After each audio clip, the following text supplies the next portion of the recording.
अब न दोबारा पिया हो पाई गलती।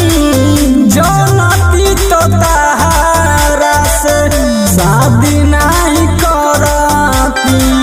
अरे ऐसे कहे कहता सुनिए